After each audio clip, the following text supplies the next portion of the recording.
No riverboats, no festivals. New at 10, as tourism season ends in Hannibal, business owners and museum staff are trying to find ways to stay afloat as COVID-19 threatens to sink them.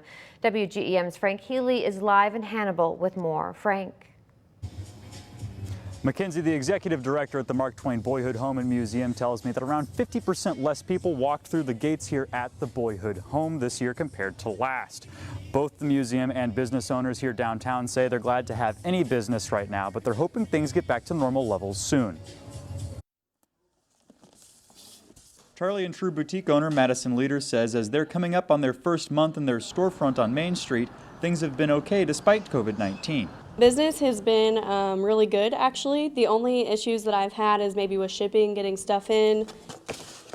She says even though they didn't see festival or event crowds as of yet, people have come out to shop.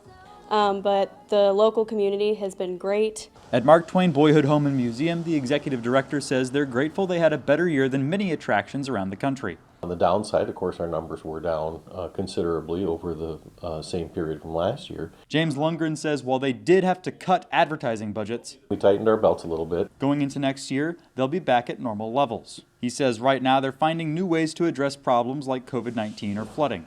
We are very dependent upon our attendance figures. The ticket sales and store purchases amount for a very large percentage of our annual budget.